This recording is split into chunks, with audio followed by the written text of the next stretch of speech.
అందరికీ నా నమస్కారాలండి. ఇప్పుడు ఉస్మానియా యూనివర్సిటీకి సంబంధించి సెమిస్టర్ 5 2024-25కి సంబంధించి ఎవరైతే ఫిఫ్త్ సెమిస్టర్ రాస్తున్నారో వాళ్ళకి సంబంధించి మీరిక్కడ చూసినట్లయితే 'berry me in a free land' by Frances Harper. దీన్ని ఇప్పుడు మనం చూడబోతున్నాం. దీని యొక్క సమ్మరీ అండ్ నోట్స్ అనేది మనం చూడబోతున్నాం. 'Bury me in a free land' by Frances Harper. Fifth సెమిస్టర్కి సంబంధించి మీకోసం ప్లేలిస్ట్ అనేది ఏర్పాటు చేయబడింది. ఈ ప్లేలిస్ట్లో మీకు అన్నీ కూడా వరుసగా అవైలబుల్గా ఉంటాయి. ఇప్పుడు కొత్తగా ఇప్పుడు 'berry me in free land' దీంట్లో యాడ్ చేయబడుతుంది. అట్లానే రెస్ట్ ఏవైతే ఉన్నాయో అవన్నీ కూడా యాడ్ చేయబడతాయి. దయచేసి ఈ ప్లేలిస్ట్ అనేది జస్ట్ మీరు చూస్తున్నట్లయితే లింక్ అని అడిగినట్లయితే ఉస్మానియా యూనివర్సిటీకి సంబంధించి డిగ్రీ ఫిఫ్త్ సెమిస్టర్కి సంబంధించిన ఇంగ్లీష్ ఏదైతే ప్లేలిస్ట్ ఉందో అది అందజేయబడుతుంది. 'Bury me in a free land' Frances Ellen Watkins Harper 1825 నుంచి 1911 మధ్యలో జీవించడం జరిగింది. 'Bury me in a free land' అంటే ఎక్కడైతే ఏ ప్రదేశం అయితే స్వేచ్ఛా స్వాతంత్రాలతో ఉందో ఆ యొక్క ప్రదేశంలో నన్ను పాతిపెట్టండి అని చనిపోయిన తర్వాత ఫ్రాన్సిస్ ఎలిన్ అనే ఆమె ఏం కోరుకుంటుందంటే ఎక్కడైతే బానిసత్వం లేదో అలాంటి దేశంలో లేదా అలాంటి ప్రదేశంలో నన్ను పాతిపెట్టండి అనేసి చెప్పడం అయితే జరుగుతుంది. Francis Ellen Watkins Harper. ఎవరు ఈ ఫ్రాన్సిస్ ఎలిన్ వాట్కిన్స్ హార్పర్ అంటే she was Born free in Baltimore, Maryland. యాక్చువల్గా ఇక్కడ అమెరికాలో ఏంటంటే బానిసత్వం అనేది ఉంది. అంటే ఆఫ్రికా నుంచి తెచ్చినటువంటి ఎవరైతే నల్లవాళ్ళను ఉన్నారో వాళ్ళందరినీ కూడా జస్ట్ కొంచెం ఏంటంటే అక్కడ బేరానికి పెట్టేసేవాళ్ళు. బేరానికి పెట్టేసి ఎవరికి ఇష్టం వచ్చినట్టు వాళ్ళు పాట పాడుకొని కొనుక్కునేవాళ్ళు. ఎవరు ఎక్కువ పాట పాడుకుంటే అతనికి సంఖ్యలతో సహా ఆ బానిసను అమ్మేసేవాళ్ళు. అక్కడ ఏంటంటే స్థలాలని బాగా ఆపుకునేవాళ్ళు. ఆ స్థలాల్లో పనిచేయడానికి బానిసలు నీగ్రో వాళ్ళని ఏం చేసేవాళ్ళు అంటే ఇలా కొనుక్కొని వెళ్ళి రాత్రిళ్ళు కూడా సంఖ్యల్లో ఉంచి పొద్దున పూట వాళ్ళకి ఏం పని కావాలో ఆ పని చేయించుకునేవాళ్ళు. ఆ విధంగా అయితే ఈమె మాత్రం ఆ విధంగా లేదు. కానీ షీ వాజ్ బోర్న్ ఫ్రీ అంటే పుట్టుకతోనే బానిసత్వం అనేది తర్వాత అబ్రహాం లింకన్ ఆయన ఏం చేశారంటే రద్దు చేయడం జరిగింది. బానిసత్వం రద్దు చేయడం ద్వారా తర్వాత ఏదైతే జనరేషన్స్ ఉన్నాయో ఆ బానిసత్వంలోకి లేరు. అలాంటి వాళ్ళల్లో ఈమె ఒకతన్నమాట ఫ్రాన్సిస్ ఎలిన్ వాట్కిన్స్ హార్పర్. ఈమె బాల్టిమోర్, మేరీల్యాండ్, యుఎస్ఏలో జన్మించడం జరిగింది. Harper had a long and prolific career. ఈమె ఈ పోయిటెస్ అంటే కవయిత్రి అనమాట. ఈమెకి మంచి ఎక్కువ కాలమే ఈమె ఎక్కువ కవయిత్రిగా అట్లా సాగడం అయితే జరిగింది. కవయిత్రిగా, రచయితగా అట్లా. She publish her first book of poetry at the age of 20. 20 ఏళ్ళు ఉన్నప్పుడే ఏం చేసింది అంటే పోయిటరీ ఏదైతే ఉందో ఫస్ట్ బుక్ అనేది 20 ఏళ్ళ సమయంలోనే ఆమె పబ్లిష్ చేయడం జరిగింది, ప్రచురించింది అనమాట తన పేరు మీద. అయితే ఫ్రాన్సిస్ హార్పర్ అనేసి రాసినటువంటి పోయమ్స్ అనేసి 20 ఏళ్లకే ప్రచురించడం జరిగింది.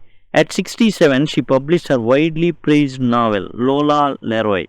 1892లో ఆమె ఏం చేసింది అంటే తన యొక్క ఎక్కువగా కొనియాడబడిన లేకపోతే ఎక్కువగా దాని గురించి మాట్లాడుకునేవాళ్ళు అనమాట. ఆ నావెల్ ఏంటంటే లోలా లెరోయ్ అనేటటువంటి నవలని ఆమె పబ్లిష్ చేయడం జరిగింది. It placed her among the first black women to publish a novel. యాక్చువల్గా అందరు వైట్ మెన్ ఉన్నటువంటి అమెరికాలో ఒక బ్లాక్ ఉమెన్ తాను రచయితగా ఉండడం అలానే తన నవల్ని మరి పబ్లిష్ చేయడం అనేది సామాన్యమైన విషయం అయితే కాదు. అయితే ఈ పోయంలో ఈమె ఏం చెప్తుంది, హార్పర్ ఏం చెప్పదలుచుకుంది, ఫ్రాన్సిస్ హార్పర్ ఏం చెప్పదలుచుకుంది చూస్తే Harper expresses a deep desire to be buried in a place where there is freedom. ఎక్కడైతే స్వేచ్ఛా స్వాతంత్రాలు ఉంటాయో అక్కడ తన యొక్క మృతదేహాన్ని అక్కడ సమాధి చేయమని చెప్పేసి హార్పరు కోరుకుందనమాట ఈ పోయం ద్వారా. అంటే బతికుండగానే రాసుకుంది, కొంపదీసి ఇక్కడ నాకు ఈ అమెరికాలో నన్ను కప్పెట్టారు, ఇక్కడొద్దు, ఎక్కడైతే స్వేచ్ఛా స్వాతంత్రాలతో ఏ దేశం అయితే వర్ధిల్లుతుందో లేకపోతే ఏ ప్రదేశం అయితే వర్ధిల్లుతుందో అటువంటి ప్రదేశంలో నన్ను ఏం చేయాలి, సమాధి చేయండి చనిపోయిన తర్వాత. She does not want to be buried in a land where people are enslaved. తానేం కోరుకుంటుందంటే హార్పర్ ఎక్కడైతే బానిసత్వం, ఎక్కడైతే సంఖ్యలలో ఉంచినటువంటి జనాల్ని ఎక్కడైతే ఉంచి వాళ్ళని ఇబ్బంది పెట్టి ఏడిపించి చంపి ఇలా చేశారో అలాంటివి ప్రదేశంలో నన్ను ఏమాత్రం కూడా మీరు కప్పెట్టొద్దు. The speaker wishes to rest in peace. తాను ఏంటంటే చనిపోయిన తర్వాత అయినా ప్రశాంతంగా ఉండాలనుకుంటుంది. అంటే తాను ఉంటున్న అమెరికాలో ఏదైతే జాతీయ అహంకారం ఉందో తెల్లవాడంటే ఈజీగా కనబడతాడు. ఒక కులం అంటే అంతగా కనిపెట్టలేకపోవచ్చు మరీ ఎక్స్పర్ట్స్ అయితే తప్ప. కానీ ఇక్కడ జాతీయ అహంకారం అనేది తెల్లోడు అనేది ఈజీగా కనిపెట్టగలడు. ఒక నల్లవాడిని ఈజీగా కనిపెట్టవచ్చు. వాడి మీద దాష్టికాలు చేయొచ్చు, చంపేయచ్చు సులభంగా. ఎందుకంటే చంపినా కానీ కేసులు ఉండవు, చంపి పాతి పెట్టినా కానీ ఎలాంటి ప్రాబ్లమ్స్ అనేవి ఉండవు. కాబట్టి ఏం జరిగేది, వీళ్ళని ఎలా పడితే అట్లా చంపేసేవాళ్ళు, మాట వినకపోతే చంపేసేవాళ్ళు. అలాంటి ప్లేసుల్లో ఈమె కనీసం తన శవం కూడా ఉండకూడదు అని భావిస్తుంది Harper. But she could not do so if she was surrounded by the suffering and misery of slaves. తాను చనిపోయిన తర్వాతైనా ప్రశాంతంగా ఉండాలనుకుంది, కానీ అలా ఉండగలదా అంటే ఉండలేదు. ఎందుకు ఉండలేదు? ఎందుకంటే తన సమాధి చుట్టూ కూడా ఈ యొక్క స్లేవ్స్ బానిసలు గనక చుట్టుముట్టబడి వాళ్ళ బాధలు కన్నీళ్లు కనీసం వాళ్ళ నీడ తన సమాధి మీద పడినా కానీ ఏం జరుగుతుంది, తాను బాధలో మునిగిపోతుంది, బాధపడిపోతుంది. అయ్యో ఇంకా మారలేదా అనేసి తన సమాధి మీద కూర్చోవాల్సిన అవసరంలా జస్ట్ ఒక నల్లవాడి నీడ పడినా సరే అయ్యో ఇంకా వీళ్ళ బాధలు తగ్గలేదా, వీళ్ళ సంఖ్యలు విడిపోలేదా అనేసి ఆమె చనిపోయినా కానీ బాధపడతాను నేను అనేసి చెప్పడం అయితే జరుగుతుంది. The poetess describes the horrors of slavery. బానిసత్వం యొక్క బాధలు ఎలా ఉంటాయి అనేసి ఈమె చెప్పడం అయితే జరిగిందని వివరించింది. She describes the క్రైస్ of mother. ఎంతోమంది తల్లులు తమ బిడ్డల్ని కోల్పోవడం చూసి ఈమె కూడా బాధపడిందనమాట. అండ్ కన్నెపిల్లలు అంటే ముఖ్యంగా ఆడపిల్లల్ని కొంచెం వయసుకు వచ్చినప్పుడు డబ్బులతో వాళ్ళని కొనేయడం కానివ్వండి, లేకపోతే మగపిల్లల్ని అక్కడి నుంచి కిడ్నాప్ చేసేసి వేరే దేశాల్లో అమ్మడం కానివ్వండి, ద సైట్ ఆఫ్ విప్స్ మాట వినకపోతే కొరడాలతో కొట్టడం కానివ్వండి, ద సౌండ్ ఆఫ్ చైన్స్ వీళ్ళందరినీ కూడా గుంపులుగా చైన్లతో బంధించి ఉంచడం కానివ్వండి, కనీస మానవ హక్కులు ఉండవు, ఒకే చోట తినడం, ఒకే చోట అన్ని పనులు. These would disturb her rest. ఇప్పుడు సమాధిలో ఉండి చనిపోయినా కానీ ఇప్పుడు బతికున్నప్పుడు తాను ఎంతో మదన పడిపోతుంది. అయ్యో ఇలా అయిపోయింది ఏంది నా దేశం, అయ్యో వీళ్ళేంది నా వాళ్ళేంది ఇలా అయిపోయారు, బానిసత్వంలో చిక్కుకుపోయారేంది, వీళ్ళని బయటపడే మార్గం లేదా, లేదు. కనీసం చనిపోయిన తర్వాత అయినా మళ్ళీ కనబడితే ప్రశాంతంగా ఉండగలదా హార్పర్ అంటే లేదు. The speaker would feel sadness, shame and anger even after death if she were buried in such a place. ఇంత బానిసత్వపు బాధలు అనుభవించిన వీళ్ళు ఉంటున్న ప్రదేశంలో ఈమె సమాధి చేయబడడానికి ఏమాత్రం ఇష్టపడట్లేదు. నన్ను అసలు ఇలాంటి ప్లేస్లో ఉంచొద్దు, కర్మకాలి ఇక్కడ పుట్టింది, పుట్టిన ప్లేస్లో ఉండడం జరిగింది, కానీ ఇప్పుడు ఏం చెప్తుంది అంటే నో, ఇలాంటి ప్లేస్లో నేను ఇక ఉండకూడదు, కనీసం ఇలాంటి ప్లేస్లో నన్ను సమాధి కూడా చేయొద్దు. Harper does not want a grand monument or anything to draw attention to her grave. కొంపదీసి నా సమాధి మీద ఏదైనా పెద్దది ఏదైనా నిర్మాణం చేశారు, అందరినీ పిలుచుకురంటరా ఏమని, చూడండి మీ గురించి గొప్పగా రాసింది చూడండి, ఈ సమాధి దగ్గరికి వచ్చి చూడండి అని ఏదైనా పెద్ద మాన్యుమెంట్ ఏమైనా కడతారేమో. నో అస్సలొద్దు ఇలాంటి ప్లేస్లో మాన్యుమెంట్లు, ఏదేదో పెద్ద గోడలు కట్టేసి ఏది రాదు. ఎందుకంటే ఇది శపిత ప్రదేశం, నాకొచ్చేసి ఒక శాపం పొందిన ప్రదేశం ఇది.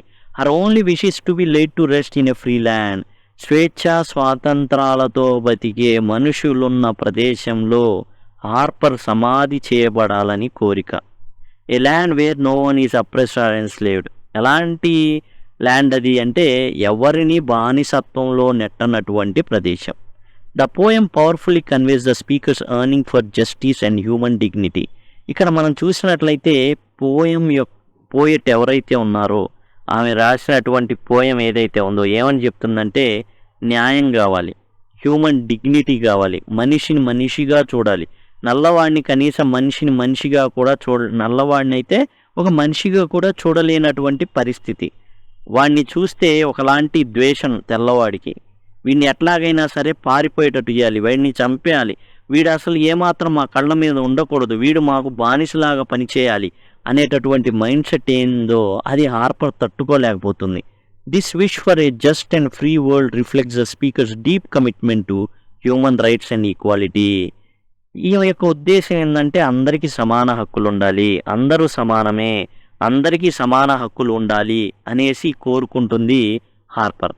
ఇక్కడ మొత్తంగా ఏంటంటే తాను ఏం చెప్తుంది అంటే ఇలాంటి ప్రదేశంలోనా నేను ఉంటుంది, నల్ల వాళ్ళని ఎంతో అస్సలు హీనంగా చూసినటువంటి ఇలాంటి ప్రదేశంలో నేను ఉండటమా, అయ్యో ఇంత కర్మ కాలినటువంటి ప్రదేశమా, కనీసం నా మృతదేహం కూడా ఇక్కడ ఉండడానికి వీల్లేదు.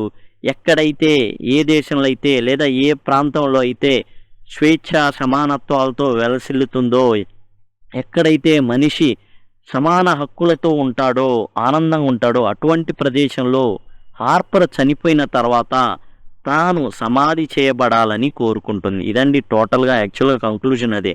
తాను బానిసత్వంలో ఏదైతే జాతి అహంకారంతో ఉన్నటువంటి ఆ ప్రదేశం, ముఖ్యంగా పుట్టినటువంటి అమెరికాలో జాతి అహంకారం ఉంది. అలాంటి ప్రదేశంలో కనీసం తాను చనిపోయిన తర్వాత కూడా తన మృతదేహం కూడా అలాంటి ప్రదేశంలో ఉండకూడదు. ఎందుకంటే తాను ప్రశాంతంగా ఉండలేదు. తన సమాధి మీద ఎవరైనా సరే నల్లవాడి యొక్క నీడ, ఆ సంకెళ్లతో కూడిన నల్లవాడి నీడ పడితే తన ఆత్మ శోకిస్తుంది.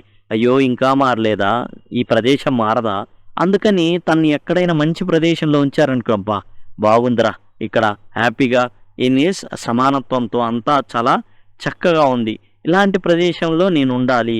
కాబట్టి ఇలాంటి ఏవైతే బానిసత్వపు నీడ ఉన్న ప్రదేశంలో కూడా నేను ఉండదలుచుకోవాలి. కాబట్టి వేరే చోట, మంచి చోట హార్పర్ చనిపోయిన తర్వాత కప్పెట్టమని తానైతే కోరుకుంటుంది. ఇదండి berry me in a free land సంబంధించి సమరీ అండ్ నోట్స్. దీనికి సంబంధించిన పోయం టోటల్ కూడా మీకు ప్లేలిస్ట్లో అవైలబుల్గా ఉంటుంది. ఆ ప్లేలిస్ట్ అనేది మీకు అదిగోండి ఇక్కడ కనబడుతుంది, డిస్క్రిప్షన్లో ఉంటుంది. యాజ్ వెల్ యాజ్ మీకు ఇది ఆల్రెడీ లోటస్ అనేది శాతవాహన 4th సెమిస్టర్ వాళ్ళకు ఉంది, ఆఫ్ స్టడీస్ అనేది కాకతీయ సెమ్ 1 వాళ్ళకు ఉంది. అవే ఇక్కడ వివరించడం జరిగింది, దయచేసి గమనించండి. ఉస్మానియా యూనివర్సిటీలో ఉన్న berry me in a free land అనేది మీకు ఇప్పుడు అవైలబుల్గా ఉంది. అలానే పోయము అవన్నీ కూడా వివరించబడతాయి, దయచేసి గమనించండి. Thanks a lot.